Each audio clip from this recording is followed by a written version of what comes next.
Hello students, कैसे हो आप सभी। आप सभी लोगों का स्वागत है वोल्केनो आईएएस के इस प्लेटफॉर्म पे। स्टूडेंट्स, अगर हम बात करें इस लेक्चर की तो ये हमारा जो एनसीईआरटी सीरीज़ जो हमने स्टार्ट कर रखी है, एनसीईआरटी सीरीज़ जो इम्पोर्टेंट भी है हमारे यूपीएससी के एग्जामिनेशन के लिए, तो उसी का हमारा ये लास्ट लेक्चर है। 8th क्लास की ज्योग्राफी हम इसमें कवर कर रहे हैं। 8th क्लास की ज्योग्राफी का लास्ट लेक्चर है स्टूडेंट्स।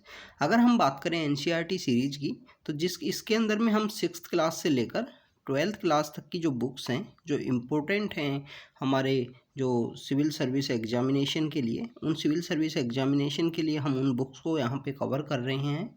अगर हम बात करें स्टूडेंट्स की जो एनसीईआरटीज़ बेसिकली जो फंडामेंटल होती हैं यूपीएससी के प्रिपरेशन के लिए, काफ़ी ज़्यादा बेसिक जो कॉन्सेप्ट्स हैं वो सब इसी के अंदर दिए हुए हैं। चाहे आप ज्योग्राफी की एनसीईआरटी की बात कर लीजिए, चाहे आप हिस्ट्री की एनसीईआरटी की बात कर लीजिए, चाहे आप पॉलिटी की एनसीईआरटी की बात कर लीजिए, चाहे आप आर्ट एंड कल्चर की जो एनसीईआरटीज़ हैं जिनके अंदर आर्ट एंड कल्चर के बारे में मेंशन किया गया है, चाहे आप उनकी बात कर लीजिए। तो इस तरीके से जो यूपीएससी की प्रिपरेशन है, यूनियन पब्लिक सर्विस कमीशन के द्वारा जो एग्ज़ाम कंडक्ट किया जाता है, सिविल सर्विस का एग्ज़ाम, तो उसके लिए बेसिकली ये काफ़ी ज़्यादा फंडामेंटल हैं एनसीईआरटीज़। और एनसीईआरटी स्टूडेंट सबसे इम्पोर्टेंट होता है कि एनसीईआरटी के अंदर कोई भी फिगर दिया हुआ है, कोई भी मैप दिया हुआ है, कोई भी यहाँ पे हिस्टोरिकल साइट दी हुई है, तो इन सब को आपको अच्छे से देखना चाहिए, अच्छे से इनको मेमोराइज करना चाहिए, मल्टीपल इनका रिवीजन करना चाहिए स्टूडेंट्स। इसके साथ में आपको एनसीईआरटी की नॉलेज के साथ साथ उन चीज़ों को अगर आप थोड़ा बहुत गूगल भी करो, थोड़ा बहुत अगर आप इंटरनेट यूज़ करो, तो आपको और भी ज़्यादा अच्छा बेनिफिट होगा आपकी जो प्रिपरेशन में। पहले एनसीईआरटीज़ कंप्लीट कीजिए अगर आपने जो प्रिपरेशन है वो अभी इनिशियली स्टार्ट की है, क्योंकि बिकॉज जो प्रिपरेशन है, प्रिपरेशन के बेसिक फेज में एनसीईआरटीज़ आपकी कवर होनी चाहिए।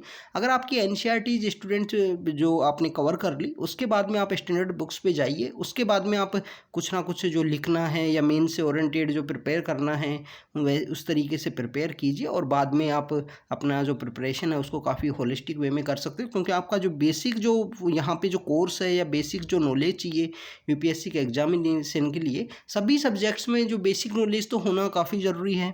जैसे आप बात कीजिए कि आप क्लाइमेटोलॉजी की बात कर रहे हो, आप मानसून सिस्टम की बात कर रहे हो, क्लाउड का कैसे फॉर्मेशन हो रहा है, आपको पता ही नहीं है कि एटमॉस्फेयर के अंदर क्लाउड कौन सी लेयर के अंदर पाए जाते हैं।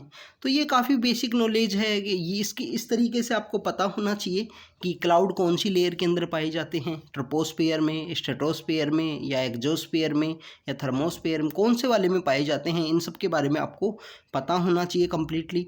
दूसरा इम्पोर्टेंट बात यह है कि स्टूडेंट्स, अगर आपको इस तरीके से नॉलेज होगी तो आपका जो प्रिपरेशन है वो काफ़ी अच्छे से होलिस्टिक वे में जाएगा।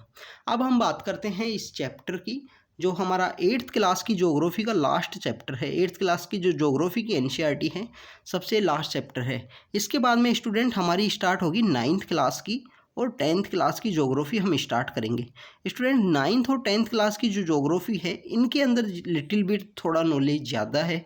अभी तक हमने जो 6 से लेकर और जो 8th क्लास तक की जो एनसीईआरटी कवर की हैं ज्योग्राफी के अंदर, इनमें जो जो नॉलेज हमने गेन किया है, जैसे हमने अर्थ के बारे में देखा, सोलार सिस्टम के बारे में देखा, इन्वायरमेंट के बारे में देखा, तो उन्हीं सब नॉलेज का लिटिल बिट यहाँ पे एक्सप्लेनेशन थोड़ा यहाँ पे ब्रॉड वे में उनको एक्सप्लेन कर रखा है। उसके बाद में 11th और 12th की एनसीईआरटी जो तो मस्ट हैं यूपीएससी के प्रिपरेशन के लिए, उनको हम काफ़ी अच्छे से रीड करना, उनको तो आपको कम्प्लीटली वे में, डेडिकेटेड वे में आपको रीड करना है। उसके बाद में कोई स्टैंडर्ड बुक्स हैं, जो स्टैंडर्ड बुक हैं, जैसे मान लीजिए कि आप डी.आर. खुल्लर है, माजिद हुसैन है, ऐसी कोई भी किताब जो आप रेफ़र करना चाहते हो, उन बुक्स को यहाँ पे हम पढ़ाएंगे। सारी की सारी स्टैंडर्ड बुक्स हैं वो आपको कवर की जाएंगी, चाहे वो हिस्ट्री की हो, चाहे वो ज्योग्राफी की हो, चाहे वो आपकी इकोनॉमी की हो, चाहे वो आपकी आर्ट एंड कल्चर की कोई बुक हो, चाहे नितिन सिंघानिया हो, बी.एल. ग्रोवर हो, कोई भी किताब है जिस तरीके की भी आप रिकमेंड करोगे कि हमको ये किताब है, उसके चैप्टर्स आप कवर करवा दीजिए, तो उन सभी चैप्टर्स को आपके लिए यहाँ पे कवर किया जाएगा। स्टूडेंट्स, आज के हम इस चैप्टर के बारे में देखते हैं। सबसे पहले इसमें बात की गई है ह्यूमन रिसोर्सेज की। मानव के जो बेसिकली किसी भी इंसान की डेवलपमेंट के लिए कुछ ऐसे रिसोर्सेज हैं, कुछ ऐसे पैरामीटर हैं, वो काफ़ी इम्पोर्टेंट हैं उसका विकास विकास के लिए अगर हम प्रेजेंट कंटेक्स्ट में जो विकास है, जैसे आप प्रेजेंट कंटेक्स्ट में किसी भी ह्यूमन बीइंग से मिलते हो, किसी भी ह्यूमन बीइंग से आप मिलने के बाद में आपने देखा कि वो ह्यूमन बीइंग है, ह्यूमन बीइंग से आप मिलते हो, तो उसके बाद में आप उसको किस तरीके से आप उसको देखते हो कि पर्सन एजुकेटेड है, क्या स्किल है उसके पास में, वे ऑफ टॉकिंग, या किस तरीके से उसने अपना जो एजुकेशन है वो गेन किया है। एजुकेशन एक काफ़ी इम्पोर्टेंट पैरामीटर है प्रेजेंट समय में। हमारे डॉक्टर B.R. अम्बेडकर सर ने इस बारे में काफ़ी कुछ कहा है। B.R. अम्बेडकर सर जो ग्रेट मैन, उस समय में उन्होंने एजुकेशन को इस तरीके से रिसीव किया कि जिस समय में हमारी सोसाइटी के अंदर अनटचेबिलिटी इतनी हाई थी, वहाँ पे उस समय में उन्होंने कि आप देखिए कि उन जो B.R. अम्बेडकर सर का जो जज्बा है, जो क्रेज़ था उस समय में पढ़ाई के लिए, वो कितना शानदार और ज़बरदस्त रहा होगा।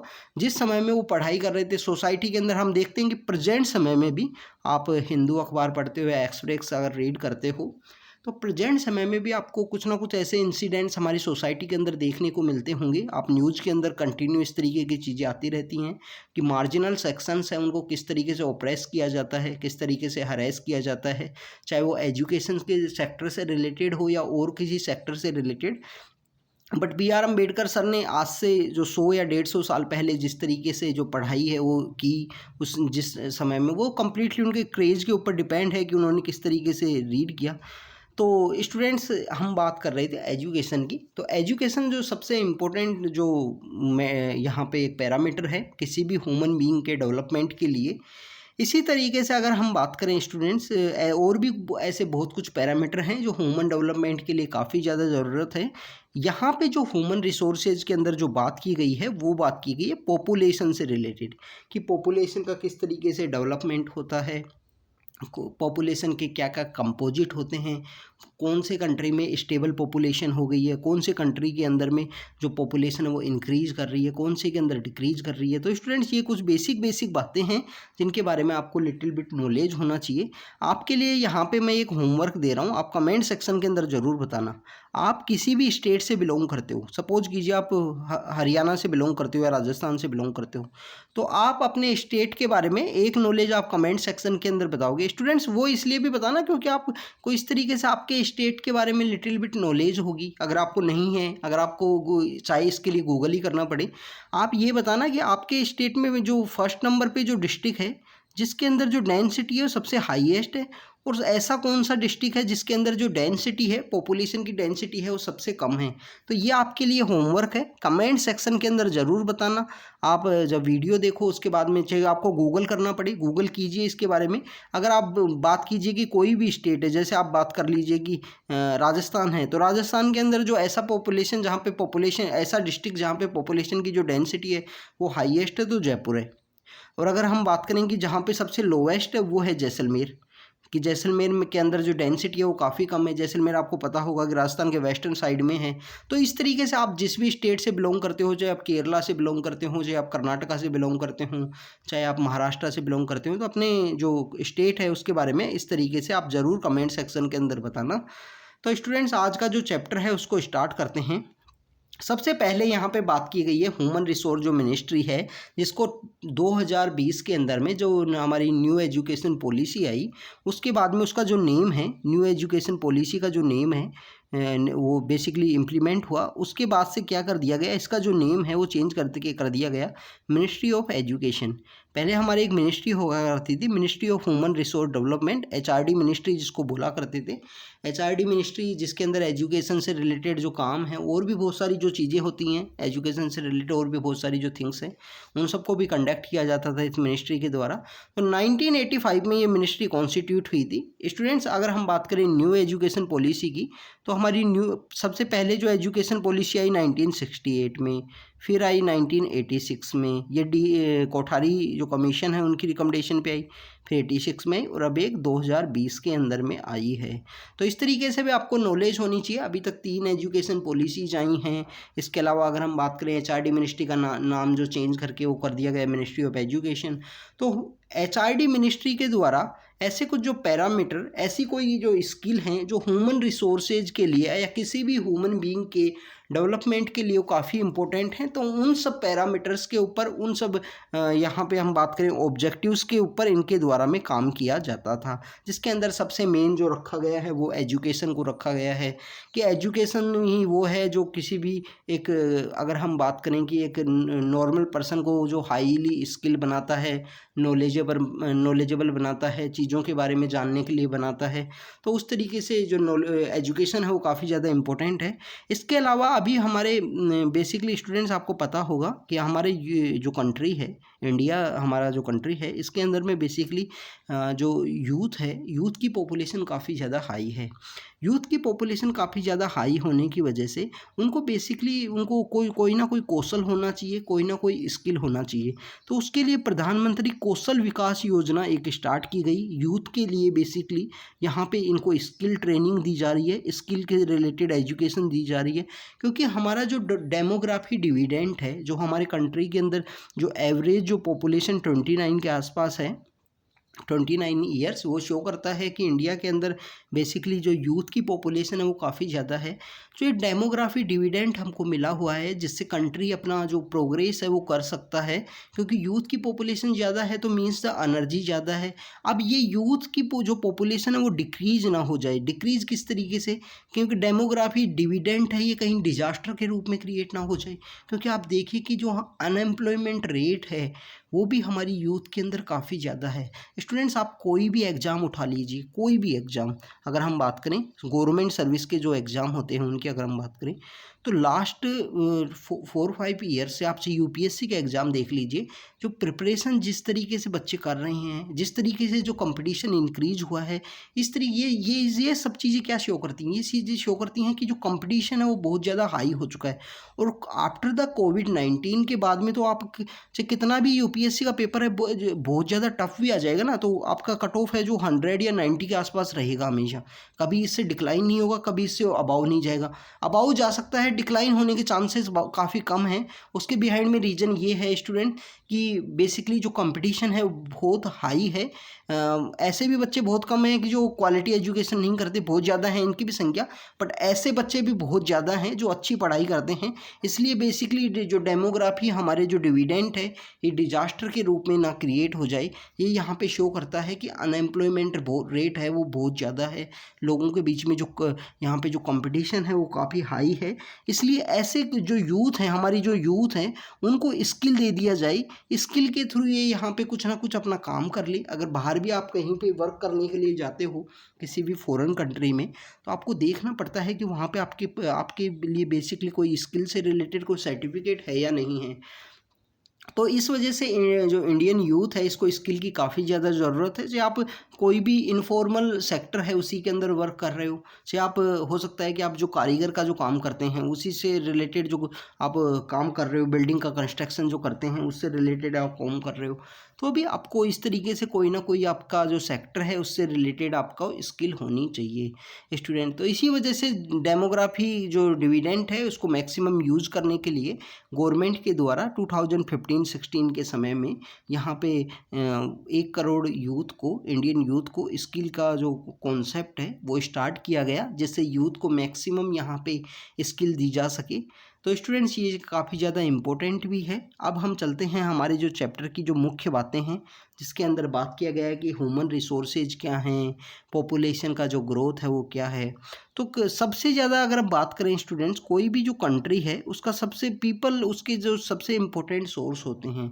जैसे आप देखिए हमारा जो कॉन्स्टिट्यूशन है, कॉन्स्टिट्यूशन का जो प्रीएम्बल है सबसे इम्पोर्टेंट पार्ट है, जिसके अंदर स्टार्टिंग की लाइन लिखी हुई है, वी द पीपल, हम भारत के लोग। तो वहाँ पे बताया गया है कि सोर्स ऑफ पावर कौन है, भारत के लोग, जो we the people of India जो हैं वो सोर्स ऑफ पावर हैं। तो किसी भी कंट्री के लिए स्पेशल जो अगर हम बात करें कि किसी भी कंट्री के डेवलपमेंट के लिए, इंडस्ट्री के डेवलपमेंट के लिए, एजुकेशन सेक्टर के डेवलपमेंट के लिए, तो अगर किसी जो किन्हीं लोगों का जो सबसे ज़्यादा रोल होता है वो रोल होता है उस कंट्री के अंदर रहने वाले जो पीपल होते हैं उन्हीं का। आप देखिए कि जो जापान है, जापान है, कोरिया है, इनकी जो यहाँ पे ज्योग्राफिकली अगर हम बात करें कि एरिया की, तो इंडिया से तो काफ़ी छोटे हैं। दूसरी आप देखिए कि इंडिया से काफ़ी स्मॉल होने की वजह से, काफ़ी लेस होने की वजह से वो वहाँ की जो टेक्नोलॉजी है उसके ऊपर कोई इफ़ेक्ट नहीं है। वहाँ के जो लोग हैं, लोगों के जो विल पावर है वो सबसे ज़्यादा डिपेंड करती है कि लोगों की विल पावर क्या है, किस तरीके से वो चेंज करना चाहते हैं उनके सिस्टम को, उनके ऑर्गेनाइजेशन को, उनकी कंट्री की जो इमेज है उसको किस तरीके से चेंज करना चाहते हैं। तो सबसे ज़्यादा किसी भी कंट्री के लिए अगर हम बात करें कि जो मेन सोर्स ऑफ अगर जो एनर्जी हैं, मेन सोर्स हैं, ग्रेट जो असेट के रूप में काम करते हैं, वो वहाँ के लोग होते हैं। इसके अलावा स्टूडेंट्स यहाँ पे बात की गई है कि रिसोर्सेज जो इनका जो डिमांड है उसके अगर वहाँ अवेलेबल होना चाहिए। ह्यूमन रिसोर्सेज अल्टीमेट रिसोर्सेज हैं, जिसमें हम बात करें कि किसी भी ह्यूमन बीइंग के लिए हेल्थ के पैरामीटर अच्छे होना, एजुकेशन अच्छा होना, मोटिवेटेड पीपल होना, ये ही सबसे बड़ा रिसोर्सेज है। स्टूडेंट्स, सबसे इम्पोर्टेंट बात है कि आप सिविल सर्विस के एग्जामिनेशन की प्रिपरेशन कर रहे हो। सिविल सर्विस के एग्जामिनेशन की प्रिपरेशन में भी अगर बात की जाए स्टूडेंट्स, तो सबसे ज़्यादा इम्पोर्टेंट जो है वो आपकी विल पावर है। जो रिसोर्सेज की बात करें, बहुत सारे स्टूडेंट्स के द्वारा बोल दिया जाए कि मैं तो कोचिंग नहीं कर सकता, क्योंकि कोचिंग्स की आप देखिए, कोचिंग इंडस्ट्री के अंदर भी जो फ़ी है वो अराउंड 1 लाख से अबाउ है मैक्सिमम कोचिंग्स की। तो आप बहुत सारे स्टूडेंट्स के द्वारा बोला जा सकता है कि मैं कोचिंग नहीं कर सकता, बट जो डिपेंड है सबसे ज़्यादा जो इम्पोर्टेंट है इस एग्ज़ाम के अंदर में, कि कोई बोल दे मेरे पास मटेरियल का अवेलेबिलिटी नहीं है, कोई बोल दे कि मेरे पास जो इंटरनेट है उसकी कनेक्टिविटी अच्छी नहीं है। आप देखिए कि सबसे इम्पोर्टेंट इस एग्ज़ाम में ये जो ऑब्स्टेकल्स हैं, ये जो प्रॉब्लम्स हैं, इनसे भी इम्पोर्टेंट है आपके अंदर क्रेज होना, विल पावर का होना। उसी तरीके से अगर आपके अंदर विल पावर है, आप इस एग्ज़ाम को निकाल सकते हो। अगर आप कंटिन्यू हार्ड वर्क करोगे, 1 साल नहीं होगा, 2 साल नहीं होगा, तीसरे साल तो ज़रूर होगा। अगर आप कंटिन्यू राइट डायरेक्शन में सही तरीके से अगर आप प्रिपरेशन कर रहे हो। इसी तरीके से स्टूडेंट्स यहाँ पे है कि ह्यूमन रिसोर्सेज के लिए किसी भी कंट्री के जो अल्टीमेट रिसोर्स होते हैं, ह्यूमन रिसोर्सेज कि वहाँ के जो ह्यूमन बीइंग हैं उनको कम्प्लीटली अच्छे रिसोर्सेज मिले हैं। रिसोर्सेज की अगर हम बात करें, हेल्थ के जो पैरामीटर्स हैं वो अच्छे मिले हैं, एजुकेशन वहाँ पे लोगों के पास अच्छा है, मोटिवेटेड पीपल हैं, तो उस कंट्री की जो प्रोग्रेस है उसको कोई भी नहीं रोक सकता है। आप देखिए कि जो एजुकेशन है वो तो काफ़ी ज़्यादा इम्पोर्टेंट है ही है। इसके ज़्यादा दूसरा जो इम्पोर्टेंट पैरामीटर है वो हेल्थ है। देखिए, इंडिया के अंदर में स्टंटिंग एंड वेस्टिंग जो सबसे बड़ी प्रॉब्लम है, एक हाइट का छोटा रह जाना, न्यूट्रिशन प्रॉपर ना मिलना, और दूसरा जो वेट है, जो वेट आपका इंक्रीज हो जाना हाइट के मुकाबले और आपकी एज के मुकाबले ज़्यादा वेट गेन होना, ओबेसिटी की जो प्रॉब्लम है वो इंक्रीज हो रही है इंडिया के अंदर में। आपको पता होगा ओबेसिटी की प्रॉब्लम्स, आपको ओबेसिटी की प्रॉब्लम के अगर आप बिहाइंड में अगर हम बात करें स्टूडेंट्स, तो ओबेसिटी की जो प्रॉब्लम है वो इंक्रीज हो रही है, उसके बिहाइंड में और भी बहुत सारे कुछ रीजन्स हैं। सबसे अगर मैं मेरे अकॉर्डिंग मानूँ तो सबसे इम्पोर्टेंट जो रीजन है वो है ओबेसिटी की जो प्रॉब्लम है उसके इंक्रीज करने के बिहाइंड में जो अनप्लान्ड अर्बनाइजेशन हो रहा है। अनप्लान्ड अर्बनाइजेशन क्या है कि आपको देखने को मिलेगा कि मैक्सिमम जो छोटे छोटे शहर होते हैं, गाँव के पास एक कोई ना कोई छोटा टाउन होगा, छोटा शहर होगा, म्यूनसिपल कॉरपोरेशन या कमीशन होगा, तो वहाँ पे आपको देखने को मिलेगा वहाँ पे जस्ट ऐसे अनप्लान्ड अर्बनाइजेशन होता है। कॉलोनीज़ के अंदर प्रॉपर पार्क नहीं होते हैं, प्रॉपर बच्चों के खेलने की जगह नहीं होती हैं। ये भी बहुत सारे कुछ रीजन हैं जो यहाँ पे ओबेसिटी के लिए रोल प्ले कर रहे हैं। सेकंड जो इम्पोर्टेंट रीजन है वो है यहाँ पे जो कम्प्लीटली जो पैकेज फूड है उनका जो यहाँ पे जो कल्चर स्टार्ट हुआ है, वो भी एक काफ़ी बड़ा जो यहाँ पे रोल प्ले कर रहा है ओबेसिटी के बिहाइंड में। तो स्टूडेंट्स, स्टंटिंग, वेस्टिंग और ओबेसिटी हैं, ये कुछ बहुत सारी प्रॉब्लम है हेल्थ के अंदर में। इसी तरीके से हमारी गवर्नमेंट के द्वारा जो सस्टेनेबल डेवलपमेंट गोल हैं, जो यहाँ पे संसार की जितनी भी गवर्नमेंट हैं, इस वर्ल्ड के अंदर जितनी भी सरकारें हैं, उनके द्वारा कुछ वादे और कस्में खाई गई कि 2030 तक हम कुछ यहाँ पे क्वालिटी एजुकेशन, क्वालिटी हेल्थ, सबको अफोर्डेबल एक्सेसिबल हेल्थ प्रोवाइड कराएंगे। तो इस तरीके से उन सबको पैरामीटर्स को हमको अचीव करना है, तो उसके लिए हमारे हेल्थ पैरामीटर भी अच्छे होना चाहिए, एजुकेशन के पैरामीटर भी अच्छे होने चाहिए। हेल्थ की अगर हम बात करें कि 2017 के अंदर नेशनल हेल्थ पॉलिसी आई थी, 2017 के अंदर में 2017 में एक policy I, national health policy regarding the हमारे हेल्थ सिस्टम का रिवाइवल करने के लिए। उसके अंदर बात किया गया कि 2.5% जो हमारे जीडीपी का 2.5% है वो हम स्पेंड करेंगे, इन्वेस्ट करेंगे हमारे यहाँ पे हेल्थ सिस्टम्स के अंदर में। हम प्राइमरी हेल्थ सेंटर्स हैं, सेकेंडरी हेल्थ सेंटर हैं, टर्सरी हेल्थ सेंटर्स हैं, इनका डेवलपमेंट होगा, इनका ओवरऑल यहाँ पे रिवाइवल करने की कोशिश की जाएगी। अस्थाना डिक्लेरेशन है, बहुत सारे डिक्लेरेशन भी आए हैं इसके अंदर में बेसिकली हेल्थ सेक्टर से रिलेटेड। तो इन सब के बारे में आपको पता होना चाहिए स्टूडेंट्स। और तो ये ही बेसिकली ह्यूमन रिसोर्स के डेवलपमेंट के लिए जो एक इम्पोर्टेंट पैरामीटर के रूप में काम करते हैं, हेल्थ और एजुकेशन। अगर आपकी हेल्थ अच्छी नहीं है तो आप एजुकेशन का क्या करोगे, क्योंकि हेल्थ अगर सही नहीं है तो प्रॉपर वे में आप उस एजुकेशन का प्रॉपर वे से यूज भी नहीं कर पाओगे।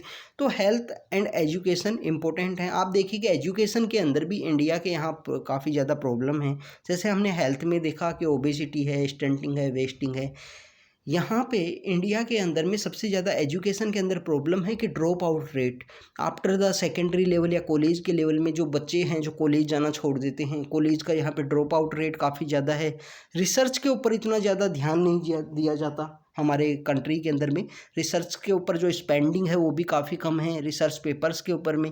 स्टूडेंट्स ये ही कुछ पैरामीटर्स हैं जो यहाँ पे हमारे एजुकेशन सेक्टर के लिए भी कंसर्न के रूप में काम कर रहे हैं।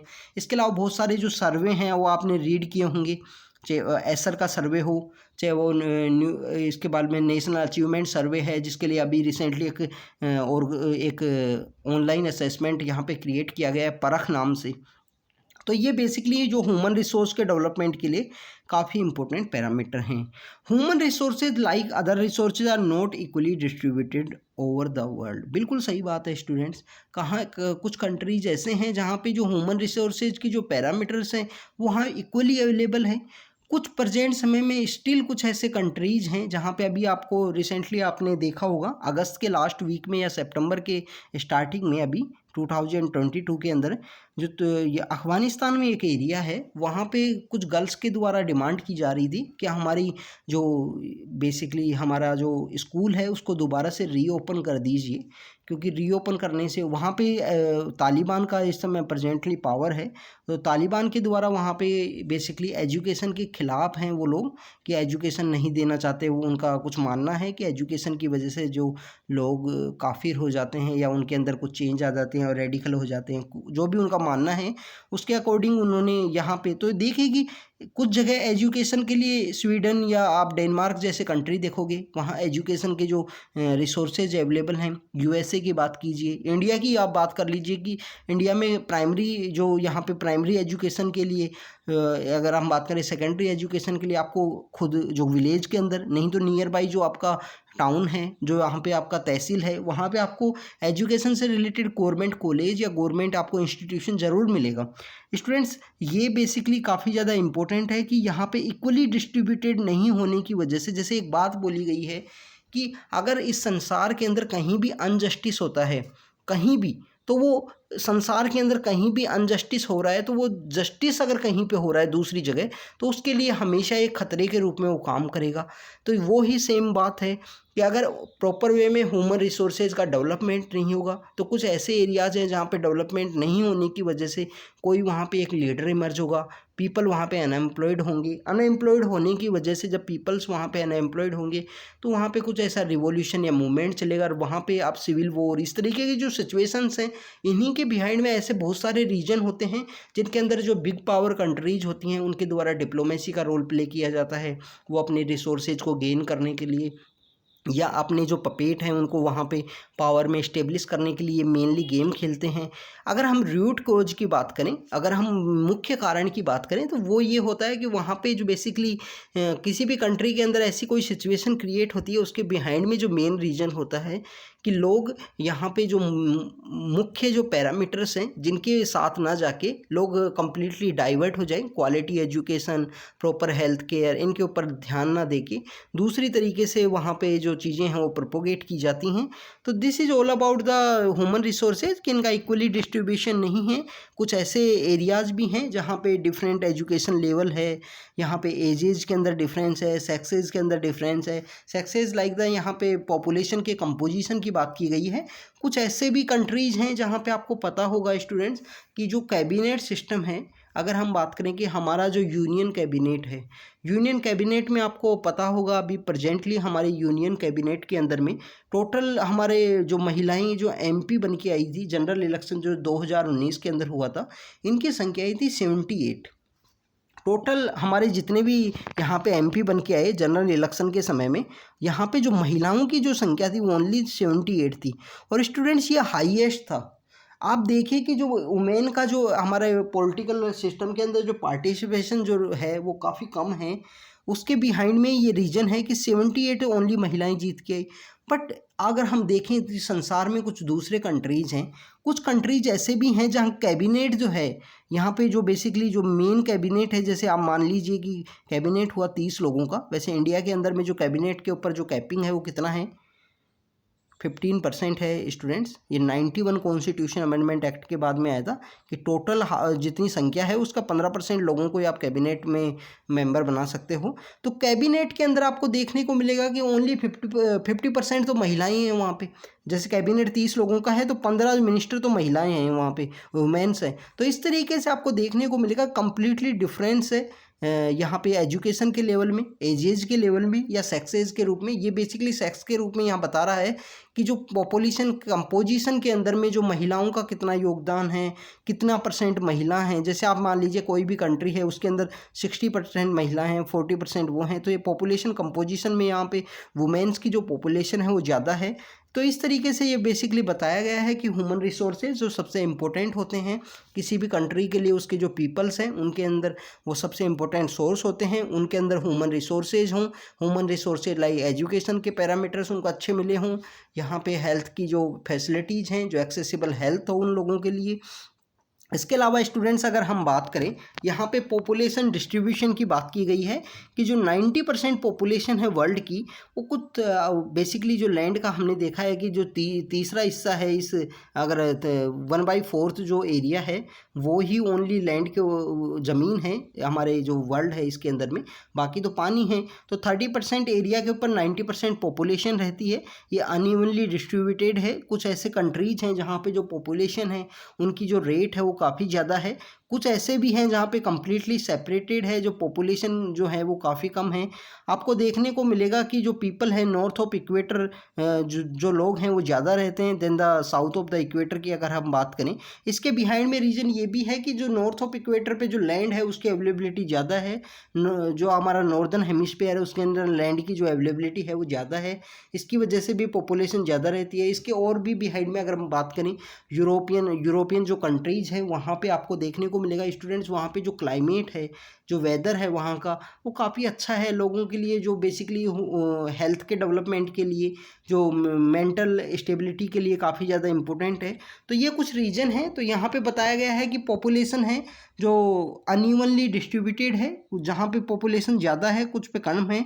तो आप यहाँ पे कमेंट सेक्शन के अंदर बताओगे, आपको जो होमवर्क दे दिया गया है कि आप जिस भी स्टेट से बिलोंग करते हो, सबसे हाईएस्ट डेंसिटी कौन से डिस्ट्रिक्ट के अंदर है, सबसे लोएस्ट डेंसिटी कौन से डिस्ट्रिक्ट के अंदर है, उसके बारे में आप कमेंट सेक्शन के अंदर ज़रूर बताना। अब हम बात करें स्टूडेंट डेंसिटी की। किसी भी पॉपुलेटेड एरिया के अंदर कितने लोग रहते हैं, ये उसकी डेंसिटी को रिप्रेजेंट करता है कि वहाँ पे जो डेंसिटी है पर किलोमीटर एरिया के ऊपर, कुछ यूनिट एरिया के ऊपर वहाँ पे डेंसिटी कितनी है, तो उसको बेसिकली डेंसिटी बताया, घनत्व कितना है। सेंट्रल एशिया जो है वहाँ पे हाईएस्ट डेंसिटी है। अगर हम बात करें कि उसके बाद में जो east and south east Asia का जो रीजन्स हैं वहाँ पे जो डेंसिटी है वो फिर उसके बाद में सेंट्रल एशिया के बाद में हाईएस्ट है। इसके अलावा स्टूडेंट्स आपको टुंड्रा वाला जो इलाका है, टुंड्रा एंड टैगा वाले जो एरियाज़ हैं, वहाँ पे आपको जो डेंसिटी है वो बेसिकली काफ़ी कम जानने को मिलेगी। इसके अलावा स्टूडेंट्स यहाँ पे कुछ फैक्टर्स की बात की गई है जो पॉपुलेशन जो ग्रोथ है या डिस्ट्रीब्यूशन है उसको अफेक्ट करते हैं। सबसे इम्पोर्टेंट होती है स्टूडेंट टोपोग्राफी। टोपोग्राफी सबसे ज़्यादा इम्पोर्टेंट है। किस तरीके से इम्पोर्टेंट है, आप देखिए कि जो इंडिया के अंदर जो प्लेन्स वाले एरिया हैं, जो प्रोस्परस एरिया हैं, जहाँ पे हम बात करें कि जो नदियों का बेसिकली बहाव है उसकी वजह से वहाँ पे जो एग्रीकल्चर का डेवलपमेंट काफ़ी अच्छा है। तो आपको देखने को मिलेगा स्टूडेंट्स जो कि टोपोग्राफी है उसका काफ़ी इंपॉर्टेंट रोल होता है किसी भी कंट्री के अंदर में। अगर हम पॉपुलेशन के डेवलपमेंट की बात करें तो टोपोग्राफी का रोल किस तरीके से होता है उसकी अगर हम बात करें तो आपको देखने को मिलेगा कि प्लेन्स एरिया में जो पॉपुलेशन है वो हाईएस्ट आपको देखने को मिलेगी। अगर हम बात करें कि माउंटेन्स हैं, प्लेट्यूज़ हैं, इन एरियाज़ में आपको जो पॉपुलेशन है वो काफ़ी कम देखने को मिलेगी, रेदर प्लेन्स एरिया में जो पॉपुलेशन है वो हाई होती है। क्लाइमेट कंडीशंस की बात करें, अगर आपको अफोर्डेबल क्लाइमेट है, कोई भी पर्सन नहीं चाहेगा कि वो थार डेजर्ट के अंदर में, अगर हम बात करें कि जो वेस्टर्न राजस्थान में या गुजरात के एरिया में जो डेजर्ट है, कच्छ वाला जो रीजन है या थार वाला डेजर्ट है, उस एरिया में कोई भी नहीं चाहेगा कि वहाँ जाके अपना घर बनाए, वहाँ पे रहना पसंद करे। सभी चाहेंगे कि एक एक्सेसिबल इन्वायरमेंट हो, आपको एक्सेसिबल यहाँ पे फैसिलिटीज़ का अवेलेबिलिटी हो। तो क्लाइमेटिक कंडीशन है वो उसका भी काफ़ी बड़ा इंपॉर्टेंट है। सोइल का भी काफ़ी बड़ा इंपॉर्टेंट है कि जहाँ फर्टाइल सोइल होगी, जहाँ पे प्रोस्पेरस सोइल होगी, जहाँ पे जो एग्रीकल्चर के डेवलपमेंट के लिए काफ़ी ज़्यादा इंपॉर्टेंट है, वहाँ पे लोग रहना पसंद करते हैं। इसके अंदर जो नाइल रिवर है उसका एग्जाम्पल दिया गया है, गंगा ब्रह्मपुत्र के बारे में बताया गया है कि वहाँ पे पॉपुलेशन काफ़ी अच्छी है। इसके अलावा अगर हम बात करें वाटर की अवेलेबिलिटी, वाटर सबसे एक्सेसिबल है किसी भी ह्यूमन बीइंग के लिए, डे टू डे बेसिस की बात करें या और भी एग्रीकल्चर एक्टिविटीज़ की बात करें तो उनके लिए वाटर की अवेलेबिलिटी काफ़ी ज़्यादा इंपॉर्टेंट है। तो इसी वजह से आपको जो वहाँ जहाँ पे आप देखिए कि इंडिया के अंदर जो नॉर्दर्न प्लेन्स का एरिया है, जो उत्तर प्रदेश और बिहार का इलाका है, जो उत्तर प्रदेश बिहार के इस एरिया के अंदर में आपको यहाँ पे जो वाटर की अवेलेबिलिटी, पंजाब का एरिया मान लीजिए, पंजाब का एरिया है, यूपी है, बिहार है, हरियाणा का भी एरिया है, यहाँ पे आपको वाटर की अवेलेबिलिटी सही है। वाटर की अवेलेबिलिटी सही होने के साथ ही आपको यहाँ पे पॉपुलेशन है उसका जो डेंसिटी है वो काफ़ी अच्छा देखने को मिलेगा। मिनरल्स की अवेलेबिलिटी भी होनी चाहिए स्टूडेंट्स, वो काफ़ी ज़्यादा इंपॉर्टेंट्स है। Area with the mineral deposit are more populated, diamond mines of the South Africa and the discovery of oil in the Middle East lead to the settling of people in the these areas। इसके अलावा ये तो basically यहाँ पे कुछ climatic geographically कुछ condition है population के लिए जो डिपेंड करती हैं कि एरिया की टोपोग्राफी, क्लाइमेट कैसा है, सोइल कैसी है, प्रोस्पेरस सोइल है या नहीं है। इसके अलावा अगर हम बात करें कि वाटर की अवेलेबिलिटी और मिनरल्स की बात की गई है। अब यहाँ पे और बातें करें कि सोशियो कल्चरल और इकोनॉमिक फैक्टर्स भी कुछ हैं, उनका भी कोई रोल है। तो सोशल फैक्टर्स हैं कि ऐसे कुछ एरिया जहाँ पे बेटर हाउसिंग, एजुकेशन और हेल्थ की फैसिलिटीज़ हैं, वहाँ पे लोग रहना पसंद करते हैं। इसमें आप अर्बन एरियाज़ देखिए, अर्बन एरियाज़ के अंदर आप देखिए कि हर सिटी के अंदर डिवाइड है। जैसे हम बात करें कि दिल्ली के अंदर में, तो दिल्ली के अंदर जो सदर्न दिल्ली है, सदर्न दिल्ली के अंदर जो लोग हैं वो रहना ज़्यादा अच्छे से पसंद करते हैं। क्लीन एरिया है, अच्छी एक्सेसिबल फैसिलिटीज़ हैं, पीसफुल है, प्रोस्परस एरिया है। तो इस वजह से आपको हर सिटी के अंदर आप देख लीजिए इस तरीके से आपको सेग्रीगेशन मिलेगा। कुछ एरियाज़ हैं वो ज़्यादा अच्छे से प्रोस्परस मिलेंगे। जैसे इंडस वैली सिविलाइजेशन के समय में आप देखिए कि जो सिटाडल एंड नॉन सिटाडल का जो कॉन्सेप्ट था, सिटाडल जो अपर एरिया हुआ करता था जहाँ पे जो एरिस्टोक्रेट जो फैमिलीज़ हैं, जो यहाँ पे जो प्रोस्परस जो फैमिलीज़ हैं वो रहा करती थी, उसी तरीके से सेम रोल है वो प्रेजेंट समय में भी आपको सिटीज़ के अंदर में इस तरीके का जो चेंजेस हैं वो देखने को मिलेंगे स्टूडेंट्स। अगर हम बात करें कि जो हमने सोशल फैक्टर देखा, अगर हम कल्चरल फैक्टर की बात करें, कल्चरल फैक्टर की वजह से भी पॉपुलेशन आपको देखने को मिलेगी, जिसके अंदर बेसिकली वाराणसी है, जेरूसलेम है, वेटिंगन सिटी है, इस तरीके के जो सिटीज़ हैं, होली सिटीज़ हैं, वहाँ पे आपको पॉपुलेशन का ग्रोथ एकदम से देखने को मिलेगा। इकोनॉमी की वजह से भी आपको पॉपुलेशन देखने को मिलेगी। ओसाका के बारे में हमने देखा था, टेक्सटाइल इंडस्ट्री के लिए जो जापान में काफ़ी फेमस है। मुंबई है जैसे हमारी इकोनॉमिक कैपिटल है, इंडिया की कंप्लीटली इकोनॉमिक कैपिटल है मुंबई। तो ये हाईली डेंसिटी है इन कंट्रीज़ के अंदर में, क्योंकि आपको वहाँ पे अगर इकोनॉमी के लिए वहाँ डेवलपमेंट है, इंडस्ट्रियलाइज एरिया है, तो वहाँ आपको लाइफ को सर्वाइवल करने के लिए अपॉर्चुनिटीज़ काफ़ी ज़्यादा हैं, रिसोर्सेज की अवेलेबिलिटी है वो काफ़ी ज़्यादा है। तो स्टूडेंट्स ये हमने देखा कि पॉपुलेशन ग्रोथ जो है, किसी भी एरिया के अंदर जो पॉपुलेशन जो ग्रोथ होती है वो क्या क्या फैक्टर्स के ऊपर डिपेंड करती है, उन सब के बारे में देखा। अब हम देखते हैं कि किसी भी एरिया के अंदर जो पॉपुलेशन को किस तरीके से कहा जा सकता है कि इस कंट्री के अंदर जो पॉपुलेशन है वो इंक्रीज हो रही है। तो सबसे इंपॉर्टेंट बात ये है स्टूडेंट्स कि पॉपुलेशन अगर आपके यहाँ पे इंक्रीज हो रही है तो आपकी जो बर्थ रेट है, बर्थ रेट आपकी हाई होगी than the death rate. Death rate के मुकाबले बर्थ रेट का जो हाई होना, ज़्यादा होना, आपको यहाँ पे पॉपुलेशन आपकी इंक्रीज हो रही है। अगर हम बात करें कि डिक्रीज जहाँ हो रही है, जहाँ पे डेथ रेट है, जिसकी जो संख्या है वो ज़्यादा होना rather than the birth rate, birth rate के मुकाबले डेथ रेट का ज़्यादा होना आपको दिखाता है कि आपके जो कंट्री हैं, आपका जो स्टेट है, आपका जो एरिया है, वहाँ पे पॉपुलेशन की है जो पॉपुलेशन की जो ग्रोथ है वो यहाँ पे डिक्रीज हो रही है। अगर स्टेबल की बात करें, दोनों इक्वल हैं, दोनों इक्वल होंगे तो बैलेंस बना रहेगा, बैलेंस बना रहेगा तो यहाँ आपको इक्वल देखने को मिलेंगे। स्टूडेंट्स इन सब जो पॉपुलेशंस के बारे में जो बेसिकली हमारा जो प्लानिंग कमीशन नहीं, जो फाइनेंस कमीशन है, उसके अंदर भी पॉपुलेशन की प्लानिंग का जो एक पैरामीटर है वो ऐड किया गया है। जो जो टैक्स का डिवोल्यूशन होता है उस पैरामीटर को ऐड किया गया था। उसी के अंदर जो सदर्न इंडिया के कुछ स्टेट्स थे जो प्रोटेस्ट कर रहे थे या उस अगेंस्ट थे उसके खिलाफ में, उनके द्वारा कहा गया था कि जो सदर्न इंडिया के जो स्टेट्स हैं वहाँ पे बेसिकली पॉपुलेशन प्लानिंग के ऊपर काफ़ी अच्छा वर्क किया गया था और जो पैरामीटर उसको ऐड किया गया है यहाँ पे फाइनेंस कमीशन के अंदर। तो इस तरीके की जो बातें हैं इनके बारे में आपको पता होना चाहिए कि फाइनेंस कमीशन के अंदर कौन कौन से पैरामीटर हैं जिनको ऐड किया गया है टैक्स के डिवोल्यूशन में, टैक्स को बेसिकली जो स्टेट्स को जो जाता है। अब हम बात करते हैं स्टूडेंट्स माइग्रेशन की या एमिग्रेशन की बात करें तो ये बेसिकली कुछ डेफिनेशन है। तो माइग्रेशन की वजह से बेसिकली आपको देखने को मिलेगा स्टूडेंट्स कि कुछ ऐसे बेसिकली माइग्रेशन क्यों होता है। आप देखिए कि प्रेजेंट समय में सिटीज़ में लोग क्यों जाते हैं। सिटीज़ में जाने के बिहाइंड में एक ही रीज़न है, cities are the growth engine of any economy. वहाँ पे जो रिसोर्सेज की अवेलेबिलिटी, जो अपॉर्चुनिटी हैं, एम्प्लॉयमेंट की अपॉर्चुनिटी वो आपको ज़्यादा देखने को मिलेंगी, ज़्यादा अच्छे से आपको वर्क करने के लिए मनी के रूप में आपको वर्क करने के लिए मिलेगा। आप देखिए कि आप एग्रीकल्चर सेक्टर में वर्क कर रहे हो सकता है कि आपको जो मनी है वहाँ से जो आपको वो पैसा जो रिटर्न में आएगा वो काफ़ी लेट आए। अगर आप अर्बन एरिया के अंदर में जाते हो और आप सपोज कीजिए कि आप हाउस स्टाफ का जो वर्क होता है, जैसे सपोज कीजिए कि क्लीनिंग का या कोई भी दूसरा वर्क है वो भी आप कर रहे हो, तो आपको मंथली पेमेंट आने के जो चांसेस हैं वो हाई होते हैं। दूसरा आपको हो सकता है कि मनी के फॉर्म में आए। अगर आप एग्रीकल्चर में वर्क कर रहे हो सकता है कि आपको वहाँ पे शेयर क्रॉपिंग के रूप में पैसा मिल सकता है या और भी किसी रूप में मिल सकता है।